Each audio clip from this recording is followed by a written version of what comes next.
Assalamualaikum warahmatullahi wabarakatuh. Bismillahirrahmanirrahim. Alhamdulillahi rabbil alamin.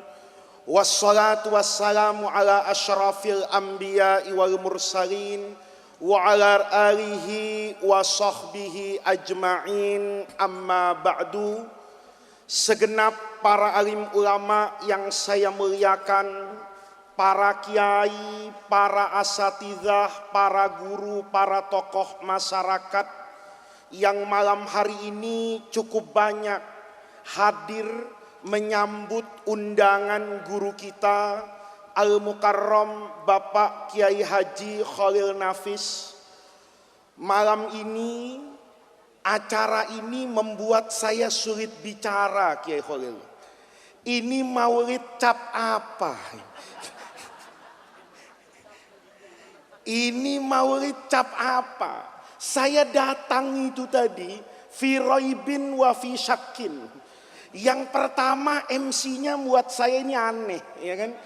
Karena dari tadi kan Anda tidak disebut toh. Nah, sekarang saya sebut sebagai Alhamdulillah. penghormatan. Saya lihat MC-nya ini aneh. Saya ini pencinta maulid. Dari Sabang sampai Merauke saya hadir mulutan. Tiap malam saya maulid, subuh maulid. Maka badan saya itu besar karena maulid. Saya kalau sudah 3 bulan Rabiul Awal sampai nanti, bahkan sampai bulan Sya'ban, itu saya menghindari ketemu dokter saya. Kenapa? Karena pasti aneh-aneh pesannya. Pak, kayaknya perlu sekarang general check up. Ya, dicek kolesterolnya. Kiai itu sulit menghindari kolesterol. Karena setiap maulid Nabi itu mesti ada makan yang enak. Jadi kalau nanti saya tidak dikasih makan enak di sini, ini maulid bid'ah sayyi'ah. Saya maulid kemana-mana, di mana-mana. Baru kali ini seumur hidup saya lihat maulid yang warna-warninya ini tidak jelas ini. Kalau mau bicara partai ini Mas Idi, ini koalisi apa ini? Elaborasi antara senyum, lawak, lagu, musik, sholawat, kiai, pejabat, tentara, penyanyi. Saya khawatir copet, preman hadir semua di majelis ini. Saya lihat luar biasa malam ini. Saya bingung ini mau ceramah apa ini. Saya tadi bisik sama Kiai Khalil Nafis itu. Tapi saya tidak mau kasih tahu kayak rahasia. Mata saya itu fokus juga ngelihat ibu-ibu. Kudungnya panjang, syar'i, tapi sama lagu hafal tadi itu. Apa lagu yang pertama tadi itu apa namanya tadi yang Cinta sampai mati. Itu saya bilang sama Kiai Khalil, tadi giliran sholawat depannya doang tibil kulub. Tapi cinta sampai mati kayaknya hafal sampai akhirat itu dia. Saya tadi mikir ini jamaah yang saya hadapi ini jamaah apa gitu. Mau bilang kiai apa, pesantren apa takut saya. Karena sama-sama Madura lah, saling menghargai. Saya lihat malam ini luar biasa. Karena di situ sebetulnya keindahan orang beragama. Hari ini kita maulid. Maulid hari ini kan mendatangkan keindahan. Tadi saya dengar lagu itu, saya kayak ingat masih jomblo dulu itu. Ya, itu tadi dengar lagu itu mantan-mantan saya hadir itu di kepala saya. Ini saya ini penceramah sesuai pesanan. Kalau suruh ilmiah ya ilmiah, kalau tasawuf iya. Tadi Kiai Khalil Nafis bilang, tolong keluarkan ceramah yang beda mereknya. Nah, ini saya pikir-pikir tadi, kok indah betul ya malam hari ini. Indah betul, karena memang Rasulullah itu jamil. Nabi itu indah. Karena adanya maulid maka ada keindahan. Tadi kita baca sholawat itu. Kita baca yang namanya Barzanji misalnya. Kita baca yang namanya Simtud Duror misalnya. Kita baca yang namanya Diba misalnya. Itu syair yang mendatangkan keindahan dari aspek balaghahnya. Itu tidak mungkin ada, tidak mungkin terwujud kecuali karena adanya Rasulullah yang sangat indah. Makanya maulid itu indah. Coba lihat pisangnya indah, ya kan? Kuehnya indah, panggungnya indah. Karena memang Rasulullah itu yuhibbul jamal. Makanya Sayyidina Hasan bin Sabit itu ketika berhadapan dengan Rasulullah, itu ngelihat Rasulullah itu dari atas sampai bawah, kanan kiri. Kalau Agus tadi, itu saya curiga tadi dipanggil-panggil. Gus, Gus, Gus. Saya ikut ngelirik gitu. Karena saya setiap hari itu dipanggilnya Gus. Saya tidak mau dipanggil kiai tua itu. Ya. Saya dipanggil Gus, Gus, Gus. Apa saya dipanggil? Ternyata dia. Saya tanya sama Kiai Khalil Nafis, itu Gusnya sudah terakreditasi belum gitu. Ini kalau kita lihat malam ini memang luar biasa, indah betul. Ya semuanya indah karena maulid itu memang seharusnya mendatangkan keindahan. Karena beragama itu indah. Tidak bisa dilihat dari satu kacamata, tidak bisa melihat dari satu disiplin ilmu. Ketika semuanya berujung kepada keindahan, boleh jadi bentuk lahiriahnya itu bukan nilai utama. Di Ihya, Bu, pernah ngaji Ihya enggak, Bu? Bu, ibu ini ngaji apa tidur, Bu? Bu, ibu pernah ngaji Ihya enggak, Bu? Belum, ya. Tapi kalau tiara hatam, tiara hatam, ya. Itu ngaji bab tiara hatam hari ini, ngaji bab cinta sampai mati itu hatam itu. Di Ihya itu Imam Ghazali itu mengasih satu kitab, judulnya itu menarik itu. Kitabu Adamis Sama wal Wujdi. Itu kata Imam Ghazali, kita ini akan sesuatu itu akan merubah wajah orang, hatinya. Itu tergantung dari apa yang dia dengar, dan apa yang dia dengar itu masuk ke dalam hati, namanya al-wujdu. Nanti apa yang masuk ke dalam hatinya itu akan menggerakkan dia. Ketika gerakannya menjadi bagus, maka kalaupun kata-katanya secara dohir itu lagu, itu syair, kayak misalnya ya, kita kadang-kadang tuh agak-agak enggak ngerti, katanya ngapain itu maulid nyanyi-nyanyi. Pada dulu Sayyidina Hasan bin Sabit itu depan Rasulullah ketika melihat keindahan Nabi, itu muji nabinya itu pakai syair itu. Wa ajmalu min kalam taraqattu aini wa ahsanu min kalam talidin nisa'u khuliqta mubarra'an min kulli aibin ka'annama khuliqta kama tasha. Itu kata siapa itu? Hasan. Ngelihat Nabi cakep itu. Kata Hasan, wajmalu min kalam taraqattu aini. Saya itu ndak pernah lihat orang seganteng Nabi. Kalau kita itu gantengnya temporer. Saya itu punya kawan, alumni Darul Rahman juga. Itu jadi fotografer, ahli moto lah.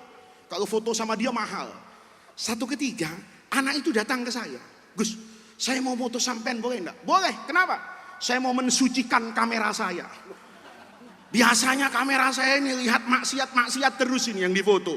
Foto model. Sekarang boleh nggak sampai jadi? Oh silahkan. Saya pikir sebentar, Pak. Tahu-tahu saya difoto itu lama betul. Sampai setengah hari saya difoto. Tapi begitu keluar fotonya, saya kaget itu. Kenapa? Masya Allah, kenapa muka saya jadi market friendly? Foto itu Kiai Khalil Nafis ya. Kalau saya nyalon di Depok, saya yakin wakil wali kota tadi kalah itu. Ya. Ayo bu ya. Tadi kan wali kota pakai sarung, sama-sama pakai jas. Kira-kira kalau di foto, ibu milih dia apa milih saya? Hah? Sama-sama kiai Idris itu wali kota kiai, sama kiainya bu. Ibu kalau seluruh milih Kiai Idris sama saya milih mana Bu? Hah? Bu, milih mana? Milih saya. Jelas saya ini termasuk kiai dengan muka rata-rata di atas rata-rata. Nah, itu. Ini Bu, teman saya itu, murid saya itu, moto saya jadi ganteng. Ya, semenjak itu saya tahu, ternyata untuk ganteng itu nggak perlu perawatan. Ganteng dan cantik zaman ini itu nggak perlu dirawat, tapi diedit. Saya ini kiai korban editan. Saya pernah Bu, ada ustazah. Ustazah itu nelpon saya. Saya kan kiai yang gampang tapi nggak gampangan. Saya ini kiai yang murah tapi nggak murahan. Ya. Jadi kalau ngundang saya itu nggak ada timnya. Siapa yang tahu nomor WhatsApp saya, ya ahlan wa sahlan. Begitu dia WhatsApp, Ustadz bisa nggak ceramah? Tanggalnya berapa? Asal cocok, bisa. Saya tinggal minta Sherlock. Ya, kalau ada kiai minta dijemput, itu kiai kolonial. Ya. Kiai yang tidak lahir di zaman iPhone dan Samsung itu ya. Itu mungkin HP-nya mereknya Samsung, itu bukan Samsung gitu ya. Ya masih minta dijemput pakai repot tuh protokoler, itu kiai tidak milenial itu. Era GoPay, era Dana itu gampang kan, amplopnya tinggal di-scan. Nah, ini bapak-bapak, saya pernah jadi korban itu. Itu Bu, ustazah telepon saya pakai WhatsApp. Karena pakai WhatsApp, foto profilnya itu muncul di handphone saya. Sebelum saya angkat, saya tengok dulu Bu, kanan kiri. Untuk kesejahteraan dan kedamaian rumah tangga. Saya lihat di sebelah kanan ada Pak Budi Gunawan, enggak kepala BIN ya kan? Wah, enggak ada BIN, enggak ada polisi, enggak ada apa, enggak ada istri saya maksudnya. Saya angkat itu karena cantik. Kalau jelek enggak saya angkat itu. Cantik saya angkat Bu. Karena saya angkat, saya tanya, ada apa Bos? Bisa nggak datang ke pengajian saya, mujahadah ibu-ibu? Karena yang nelpon cantik, saya bilang bisa. Saya enggak lihat jadwal itu, kalau orang cantik prioritas Pak, ya kan? Ya, jadi kalau Bapak itu suka nggak bisa ngundang saya, mungkin ngacanya kurang bersih Pak. Ya. Itu langsung bisa dia. Saya bisa, udah. Tiap hari ustazah ini WhatsApp saya. Jangan lupa Kiai ya, jangan lupa. 2 bulan dia WhatsApp tiap minggu. Wakrab, merasa akrab, datang saya pada hari hanya. Ada ibu-ibu memang nyambut saya. So akrab betul Bu. Karena so akrab saya juga tanya-tanya dalam hati ini. Ini siapa ya? Kenal enggak, nyolek iya, kan begitu kan? Lama-lama saya adem aja Mas Agus. Karena saya adem, ustazah tadi itu enggak terima. Dia bilang, Pak Ustadz lupa sama saya. Saya bilang, emang siapa ibu? Ya, lah Pak Ustadz, saya yang dulu nelpon pertama kali. Kata ibu-ibu. Saya dengar dia bilang yang nelpon, hati itu langsung hasbunallah wa ni'mal wakil wa inna lillahi wa inna ilaihi rajiun. Masya Allah. Ini saya tertipu nih di prank ini. Kenapa? Masya Allah, di handphone casingnya itu iPhone 14 yang 1 tera itu. Yang muncul Nokia 3310. Astagfirullah. Saya cuma enggak mau nyakitin orang. Saya bilang sama ibu tadi, maaf bu. Saya sebenarnya sama dokter udah disuruh pakai kacamata. Saya ini rada-rada katarak, rada-rada macem-macem. Cuman karena saya takut kacamatanya ketinggalan di mana-mana, jadi saya enggak pakai kacamata. Nah itu Bu. Jadi saya pernah difoto itu. Di foto saya itu jadi ganteng. Terus ngomong orang tadi, pokoknya Ustadz, nanti kalau di foto ambil sisi ini, sisi ini. Karena Ustadz kalau diambil dari sisi ini, kelihatan gantengnya. Tapi kalau dari sini, oh banyak sekarang. Ya, orang kita dari belakang tuh Bu, kayak Sari, nengok Saripudin, ada itu. Ya, mudah-mudahan di Depok kagak ada, ya kan? Mudah-mudahan di Depok kagak ada. Dari jauh kayak Sari. Kita panggil Sari, nengok Saripudin, ya kan? Masya Allah, itu hari ini banyak orang yang bagus di masjid, tapi belum tentu bagus di pasar. Saya itu makanya enggak pernah mau nyalon jadi pejabat. Karena saya takut 3 bulan saya ditengok oleh bapak-bapak di KPK. Kenapa? Saya ini Bu, jujur, enggak korupsi, karena enggak ada yang saya korupsi. Apa yang bisa saya korupsi? Nggak ada. Kayak Khalil Nafis mau korupsi apa? Nggak ada. Salah-salah. Kalau saya jadi presiden, saya jadi menteri, saya jadi gubernur, jangan-jangan saya lebih puas dari gubernur hari ini. Bener nggak? Bener nggak? Banyak kayak gitu. Kiai ceramahnya ikhlas, pulang amplop depan panitia dihitung depan panitia. Begitu dihitung kurang, gua rugi nih, ya kan? Saya tiketnya sekian, balikin. Lu kiai apa taksi? Gitu aja. Ya, yang salah itu bukan kiainya, yang goblok yang undang, ya kan? Beneran, saya ini paling nggak suka kalau ada kiai pasang tarif itu. Apalagi zikir, makin nanya lagi. Zikir kita pakai nangis apa enggak? Emang kenapa Kiai? Kalau nangis 25 juta, kalau enggak nangis 5 juta. Itu Agus kayaknya paham itu. Dia ketawanya paling kenceng itu. Jangan-jangan mantan makelarnya ini kan. Lah ini ibu-ibu, itu kita loh. Kita itu bagus ketika maulid. Ibu nih datang ke maulidan, potongannya ini karena tanggung bulan ini. Sekarang tanggal berapa ya? Tanggal 8 ini kan ya uang mulai tipis lah. Tanggal 8 ini ya, ibu ini datang ke sini Bu. Saya yakin karena duitnya itu minimalis. Kalau seandainya ibu punya uang malam hari ini 10 miliar, kira-kira masih mulutan nggak Bu? Bu, yang bohong suaminya kawin lagi Bu.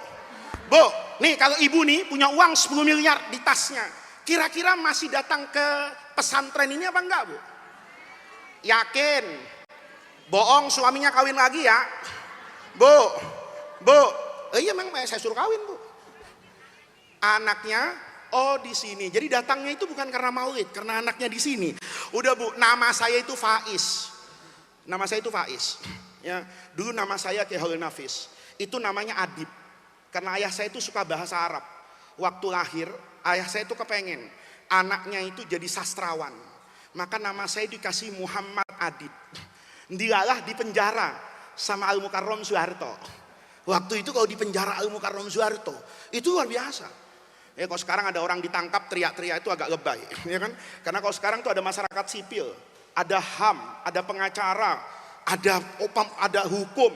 Dulu bapak saya ditangkap, ibu tuh nyari dari polsek ke polsek gitu. Nanya, suami saya ada di sini enggak? Enggak bisa, ditangkap ada suratnya itu sekarang. Dulu maaf ini, pejabat pemerintah itu fa'alun lima yurid itu. Fa'alun lima yurid itu bahasa Jawanya sakar PDW. Bapak saya itu ditangkap seminggu itu, ditaruh di kantor polisi, nggak diperiksa-periksa. Lama-lama bapak saya nanya sama Kapolres, Pak, kenapa saya ditangkap? Kok ditaruh di penjara di Polres ini? Polisinya nanya, saya juga nggak tahu kenapa bapak ada di sini kan gitu. Ya, itu kekuasaan di masa lalu. Jadi ndak ada itu istilahnya enak zamanku tuh ndak lah ya kan. Zamanku itu ngaji butuh izin, ya. Ngaji itu tidak semudah yang dibayangkan hari ini. Betul kata Mas Diki tadi itu. Orang karena lupa sejarah itu kadang-kadang kecewa sama macan, kemudian mau mesra-mesraan sama buaya. Ini banyak masyarakat kita hari ini nih kecewa sama buaya, terus mesra-mesraan sama serigala. Dia ndak tahu kalau sama-sama ganas, sama-sama buas. Bapak saya masuk penjara Bu. Dilalah kata orang Jawa, dibawa ke pengadilan, menang bapak saya itu divonis bebas di rezim Orde Baru yang otoriter, yang waktu itu kalau sudah mau selesai bebas. Karena bebas tafaulan nama saya diganti, asalnya Muhammad Adib jadi Muhammad Faiz. Faiz itu menangan dan beruntung. Jadi bapak sudahlah ndak usah mencoba-coba ngelawan saya. Saya itu dari kecil selalu menang dan selalu beruntung saya. Beruntung saya itu. Saya tidak pernah main politik tapi sering menikmati hasil politik. Saya itu tidak pernah ikut kampanye, tapi siapa yang jadi sowan ke rumah saya itu yang penting Mas Idi. Ya, daripada sampean jadi wakil sekjen, wah ceramah kemana-mana, dihitung kalah lagi, ya kan? Habis itu tidak disowani orang. Jadi nama saya itu Faiz itu, saya bersyukur kayak Khalil Nafis. Karena bapak saya itu ngaji di pesantren. Faiz itu bahasa Arab, bahasa Jawanya itu bejo. Bener, Faiz itu bahasa Arab, bahasa Jawanya bejo.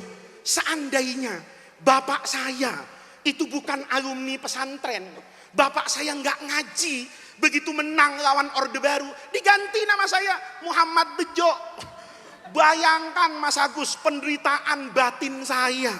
Tausiah yang akan disampaikan oleh guru kita Kiai Bejo. Masya Allah, saya bilang udah Mas Agus nggak usah sebut nama saya. Kenapa? Beban. Ya. Bu, makanya anaknya dipesantrenin. Nanti namanya jadi bagus. Ya, ini kita sedang bicara keindahan Nabi. Nabi itu indah segala-galanya. Islam itu mengajarkan keindahan. Ini balik ke Ihya dulu. Ini kebanyakan bercanda nanti nggak fokus ceramahnya. Ini sampai jam berapa, Bu? Bu, sampai jam berapa? Jam 1. Jam 1 tuh udah beda hari, Pak. Bapak ngundang apa ngontrak? Sekarang jam berapa ya? Jam 11 ini. Ibu belum ngantuk, Bu? Benar. Nabi itu, Bu, ketika mengajarkan keindahan, kata Imam Ghazali ini gara-gara maulid cap aneh-aneh tadi ini. Saya perlu membela Kiai Khalil Nafis itu, ya, supaya nanti kalau viral Kiai pembelaannya udah selesai. Ya. Di Ihya itu Imam Ghazali cerita, ada mungkin perlakuan pekerjaan yang secara zahir salah, tetapi kalau dimaknai bahwa itu menghantarkan kepada kebaikan dan kebajikan, maka yang zahirnya salah itu jadi benar. Apa contohnya? Banyak ini, baik dari Bani Israel maupun dari umat Islam. Dari Bani Israel ini di Ihya ini, Imam Ghazali itu cerita, ada orang zaman Nabi Musa itu kerjaannya bikin pelana kuda. Bapak tahu kan kuda kalau mau dinaikin itu harus ada pelananya. Maka orang ini yang diriwayatkan namanya Baroh, itu kerjaannya surujud dabbah, yang membuat pelana dari kulit itu. Maka pada satu ketika orang ini membuat pelana kudanya terlalu bagus bener lah. Begitu bagus bener, dia itu ngomong kepada Allah. Ngomongnya unik. Dia pandangi kudanya, cakep banget. Ngomong, ya Allah, kalau engkau mau pergi, lihat nih. Kalau engkau mau pergi dan butuh kuda, bilang sama saya. Ya Allah, kalau engkau mau pergi dan butuh kuda, bilang sama saya. Nabi Musa itu dari belakang mau nabok. Wah, ini penistaan Allah ini. Kenapa? Masa Allah mau pergi, sudah mau pergi, butuh kuda. Ditangkap tangannya Nabi Musa itu sama malaikat Jibril itu. Jangan main gebuk. Jangan mudah menyalahkan orang. Jangan mudah menghakimi orang sebelum kamu mengerti apa yang dia lakukan secara utuh. Ditangkap tangannya, malaikat Jibril bilang sama Musa, Musa, kata-kata dia itu salah. Masa Allah mau pergi dan butuh kuda? Tapi perkataan itu lahir dari kecintaannya kepada Allah. Ya Allah, saya buatkan ini pelana kuda, buat orang kaya bagus betul. Seandainya saya bisa membuatkan pelana kuda untuk Allah yang jauh lebih saya cintai, pasti saya akan memberikan yang jauh lebih baik dari apa yang saya buatkan kepada orang kaya. Dia kata-katanya salah, tetapi maknanya adalah kecintaan kepada Allah Subhanahu wa ta'ala. Maka tidak usah panjang-panjang ceramah malam ini. Maulid Nabi, Bu. Orang itu kalau cinta sama Nabi, maka orang itu akan mendapatkan kebahagiaan yang tidak didapatkan dengan cara apapun. Ada doa, Kiai. Doa ini kalau buat banyak orang, ini doanya ini suul adab sama Allah sebenarnya. Doa sekaligus mengintimidasi Allah. Tapi doa ini nanti, kata Imam Ibnu Hajar Al-Haytami itu menjadi doa yang banyak dilakukan dan dibaca oleh para ulama sepanjang masa di depan makam Rasulullah Shallallahu Alaihi Wasallam. Ini doa yang saya ajarin, ini bermanfaat buat travel umroh. Travel umroh tuh kadang-kadang ngajarin doa panjang-panjang. Di depan Ka'bah yang di Pondok Gede, doa itu gampang kita baca. Tapi kalau sudah ngelihat Ka'bahnya beneran, hafalannya pasti apa itu? Bubar. Maka saya dulu waktu ngaji itu, guru saya cerita itu, kitabnya Imam Ibnu Hajar Al-Haytami, namanya Al-Jauharul Munazzam fi Ziyarati Qabrin Nabiyil Mukarram. Ini asik bacanya ini. Jadi kata beliau, itu ada orang A'robi, orang polos lah, orang desa bukan kiai, berdoa di makam Nabi. Doanya itu unik banget. Bukan doa sebetulnya itu, cerita sekaligus mengintimidasi Allah. Dia berdiri nih bu, besok kalau umroh ingat saya ya bu ya. Nih, doanya sederhana ini. Di depan makam Nabi, dia tunjuk itu makam Nabi. Allahumma inna hadza habibuka. Ya Allah, yang di kuburan ini kekasihmu. Wa ana abduka. Dan saya hambamu. Wasyaitanu wara'ana. Dan di antara kita berdua pasti ada setan. Ini Nabi, ya, kekasihmu. Ini saya hambamu. Dan di belakang kita mesti ada apa ini? Setan, musuhmu. Apa kata orang tadi? Fa'in ghafartali, kalau engkau mau mengampuni dosa saya ya Allah, fariha habibuka, Nabi Muhammad seneng, wafaza abduka, dan beruntung hambamu, wahazina aduka, setan sedih. Kenapa sedih? Gagal memasukkan saya ke dalam api neraka. Rasulullah senang karena Nabi ingin nanti di surga umat Islam itu jadi partai mayoritas. Jadi nanti kalau sudah di surga Mas Idi, itu ndak lagi perlu mikir threshold, ya kan, koalisi sama siapa. Kenapa? Karena Nabi nanti inni mukasirun bikumul umam. Saya ingin umat saya itu yang paling banyak di surga. Maka Nabi, kalau ada orang masuk surga mesti senang. Kalau ada orang masuk neraka mesti sedih. Sebaliknya setan, kalau ada yang masuk surga dia sedih, kalau ada yang masuk neraka dia senang. Logikanya lurus. Maka orang tadi ngomong, fa'ilam taghfirli, kalau engkau nggak mau ngampuni saya ya Allah, ya itu hakmu. Bisa apa saya? Tapi hazina habibuka, kekasih hatimu ya Allah, Rasulullah itu pasti sedih karena umatnya masuk neraka. Wahalaka abduka, hambamu ini hancur. Wafaza adubuka, setan musuhnya Nabi itu menang. Ini kan doa sebetulnya sul adab sama Allah ini. Kenapa? Ngancem Allah. Ya Allah terserah, mau dimaafin iya, nggak dimaafin iya. Tapi kalau engkau tidak memaafkan saya, berarti engkau mau Rasulullah nangis dan setan ketawa. Kan kayak nantang Allah. Ayo Allah, mau Nabi ketawa apa Nabi nangis? Kalau mau Nabi nangis, bawa aja gua ke neraka. Selesai Nabi nangis. Kalau engkau mau Nabi bahagia, bawa saya ke surga. Itu kira-kira permintaan yang baik apa yang buruk, Pak? Itu sebenarnya buruk, Pak.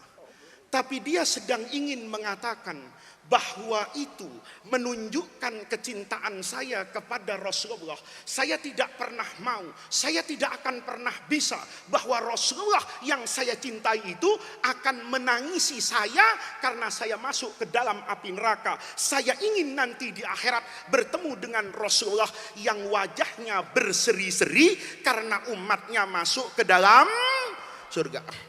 Jadi bu, besok kalau umroh ngomong gitu ya depan kuburannya, ya bu, Allahumma, ntar malaikat jawab, lo baru belajar kemarin juga kan gitu. Tapi ini menunjukkan, kata guru saya, betapa Rasulullah Shallallahu Alaihi Wasallam itu indah. Hidupnya penuh dengan keindahan, wafatnya pun penuh dengan keindahan. Apa kata kuncinya? Ini yang terakhir ke Nafis. Kata kuncinya itu Nabi itu penuh dengan rahmat. Memandang orang itu selalu memandang dengan kasih sayang. Maka orang itu kalau berhadapan dengan Nabi, itu kalau baca Sahih Bukhari, unik gitu. Orang bermaksiat yang mestinya dihukum malah dapat untung. Dulu ada sahabat Nabi itu di Sahih Bukhari itu datang ke Rasulullah itu. Puasa-puasa bu. Begitu datang langsung ngomong, ya Rasulullah halaktu. Hancur saya Nabi. Kenapa kata Nabi hancur? Enggak tahan 5 hari, wah bolong saya nih. Ya, bini keluar mandi enggak pakai baju yang nutup aurat. Saya tergoda, maka saya kumpuli istri saya melakukan hubungan suami istri pada waktu Ramadan siang. Bu, tempe kalau puasa halal apa haram? Bu, ibu puasa nih, ngeliat tempe jam 12 siang, halal apa haram? Halal apa haram? Haram. Kapan halalnya? Maghrib. Ibu ngeliat teh jam 1 siang, halal apa haram? Halal apa haram? Haram. Halalnya? Halalnya maghrib. Pak, siang-siang jam 2 lihat bini sendiri, halal apa haram? Haram. Halalnya? Habis terawih, bener nih ini. Ini pengalaman. Saya banyak jawab maghrib, masya Allah. Ini berbukanya nggak pakai masak ini, nggak pakai modal ini. Ini orang nggak tahan, maka dia kumpuli ke istrinya. Begitu selesai, hawa nafsunya tersalurkan, baru nyesel. Datang ke Rasulullah. Halaktu ya Rasulullah. Cerita. Wa ma yuhlikuka, apa yang buat kamu hancur? Waduh, saya nggak tahan Nabi. Sama istri saya akhirnya lolos juga tadi jam 2 siang. Kata Nabi, ya udah, kamu tahu kan hukumnya? Nggak tahu ya Rasulullah. Apa hukumnya? Yang pertama atik rokobatan, cari budak merdekakan. Kata orang tadi, nggak punya ya Rasulullah. Dari mana budak? Gua ini orang paling miskin di Depok. Kata Nabi, kamu nggak punya uang, jutaan itu, miliaran itu untuk memerdekakan? Nggak punya ya Rasulullah.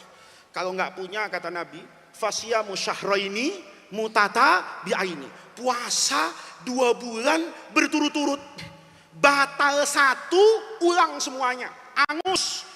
Kata orang tadi, mana bisa Rasulullah, ini baru 5 hari gua udah kalah, 2 bulan copot gigi, kan begitu kata orang tadi. Kata Nabi, jadi nggak bisa kamu puasa 2 bulan? Nggak bisa. Kata Nabi, ya udah, kasih makan 60 orang miskin dari makanan yang pantas kamu berikan. Gambaran paling mudah, nasi kotak Padang. Beli di Sederhana Depok tuh atau Simpang Raya, itu sekotak harganya kira-kira 50.000. Kata Nabi, beli 60 kotak, ya 50.000 kali 60 itu nanti jadi penebus dosamu. Kata orang tadi, ya Rasulullah, saya jangankan beli 60 kotak nasi Padang. Wong bini aja tiap hari saya suruh puasa Daud. Sehari puasa, sehari makan. Memang rezekinya begitu ya Rasulullah. Saya enggak punya uang. Nabi bilang begitu. Nabi dilaporin kayak gitu. Nabi yang pusing. Kata Nabi, Masya Allah. Jadi kamu nggak bisa 3-3-nya. Nggak bisa Rasulullah. Dia ngomongnya enteng aja. Nabi yang pusing. Kata sahabat, lo gimana tuh lihat Nabi diem tuh mikirin lo. Kata orang tadi, ya gimana? Nabi ngasih hukumannya susah bener, ya kan? Yang pertama atik rokobah, puasa 2 bulan, ngasih makan orang miskin. Lihat, Nabi itu tegas, Nabi itu kokoh dalam menegakkan hukum. Tapi hukum itu tetap ditegakkan dengan kacamata kemanusiaan. Nabi mikir, tengah-tengah mikir, sahabat Kiai Khalil Nafis yang suka goes tadi itu, yang bagi fakir miskin tadi itu, anak yatim, denger. Nabi sedang apa ini? Sedih karena ada umatnya yang bisa dibakar di api neraka karena belum bayar kafarat. Maka dia sumbang 60 nasi Padang. Dibawa ke Rasulullah sebagai hadiah.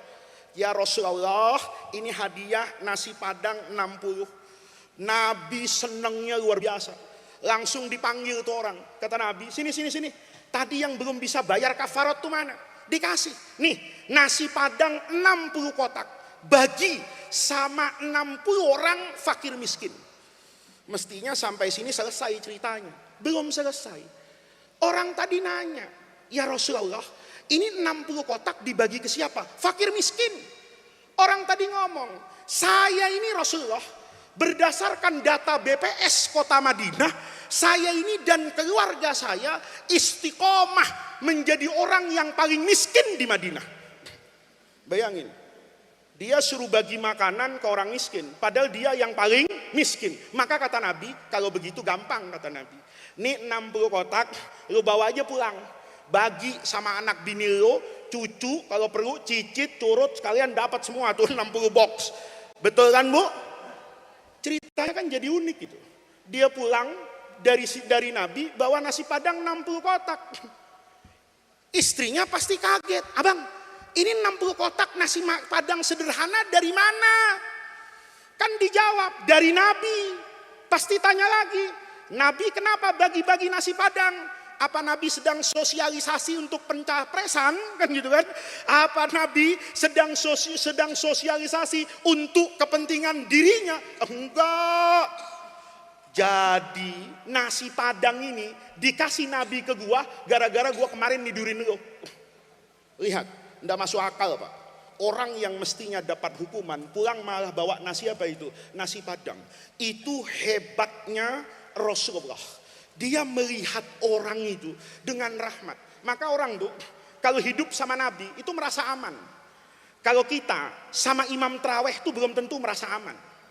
Buktinya ibu-ibu, kalau terawih ditandain nggak Bu? Ditandain nggak? Ditandain. Ini kalau terawih 2 jam coret silang, gua nggak datang tanggal sekian. Tapi kalau yang 30 menit lengkap dengan sholat isya dan doa, ibu kasih tanda hadiroh, saya mesti datang. Bener nggak Bu? Bener nggak Bu? Nabi itu kalau sholat panjang loh.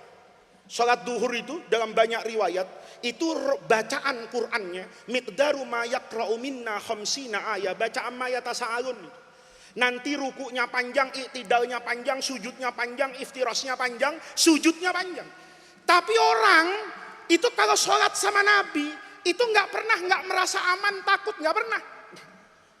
Saya pernah kemarin tuh ada yang viral, namanya Dr. Usamah Abdul Azim. Beliau itu orang Salafi Mesir yang rada Wahabi. Tapi Wahabinya beda Ustadz Murni dengan Wahabi teman-teman antum itu. Kalau Wahabi di sini nggak mau nisfu Sa'ban. Kalau Syekh Usamah Abdul Azim itu kalau sudah malam nisfu Sa'ban itu menghidupkan malam itu dengan panjangnya bacaan Quran. Beliau itu pernah 1 rakaat itu 3 juz Pak. 1 rakaat itu. Jadi kalau di Mekah itu 30 hari cuman hatam Quran sekali, itu tidak ada apa-apanya. Kalau sholat sama beliau itu 3 malam hatam Quran 1. Terawih 3 hari hatam Quran. Saya pernah ngajak teman saya ke situ. Dia bilang, gue besok kagak kesini lagi. Kenapa? Gue terawih di sini sehari. Ini betis sudah kagak lebih keras dari singkong. Kenapa? Masya Allah. Sampai subuh. Tapi beliau tidak pernah maksa. Jadi orang yang mau sholat panjang ke beliau. Tapi kalau itu terjadi di kampung, ibu pasti nggak mau jamaah sama itu. Tapi sama Nabi, orang tenang Bu. Kenapa? Pernah 1 ketiga. Orang, ini harus tahu Bu ya.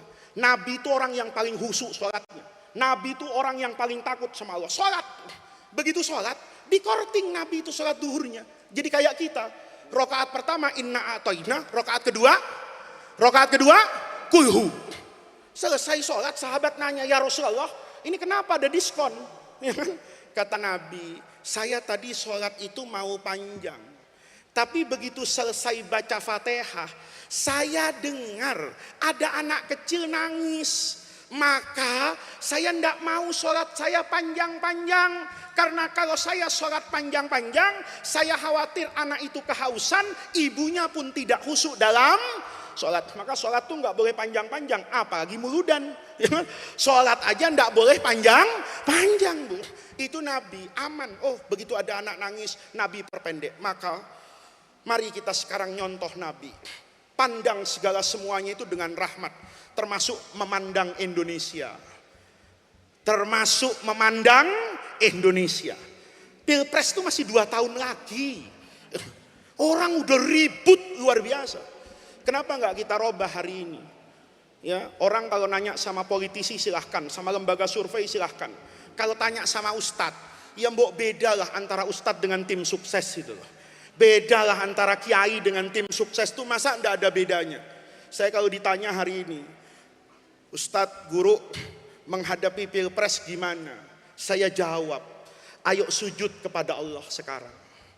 Dalam sujud panjang kita doakan Indonesia. Mudah-mudahan negeri ini jadi baldatun thayyibatun wa rabbun ghafur. Enggak usah nyebut nama presidennya. Kita ini jangan-jangan selama ini enggak pernah tulus doakan Indonesia. Yang kita harapkan tuh menangnya jagoan kita. Ya Allah, mudah-mudahan Indonesia ini menjadi negara adil makmur. Tapi hatinya bilang yang menang yang penting Jokowi. Mungkin kita berdoa, ya Allah, baguskan negeri ini. Tapi ada syahwat di dalam hati. Yang penting Pak Prabowo presidennya. Tolong itu sekarang kita hilangkan. Ya Allah, jadikan negeri ini negeri yang baik. Kalau negeri ini yang baik, dengan Pak Jokowi terus-terusan jadi presiden, tidak apa-apa. Yang penting negeri ini adil dan makmur.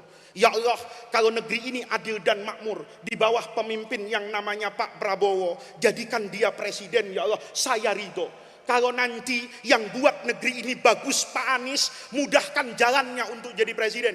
Kalau yang buat bagus negeri ini Pak Ganjar, mudahkan jalannya menuju presiden. Kalau yang bikin bagus ini Pak Erik, mudahkan. Sandiaga, mudahkan. Kiai Khalil Nafis, mudahkan. Tapi Agus jangan. Lihat, kalau kayak gini tuh kiai namanya. Kalau disebut namanya, itu namanya tim sukses. Kalau ngaji hikam tuh jelas. Yang penting itu bukan dijawabnya doa, tapi antur zaka husnal adabi fit thalab. Bagus mintanya. Ini kita sekarang doa itu nggak diijabahi sama Allah karena kita tuh suka ngatur Allah. Ngatur kiai ndak berani, ngatur wali kota ndak berani, tapi ngatur Allah berani. Ibu pernah kan ngatur Allah, Bu? Bapak-bapak sering nih.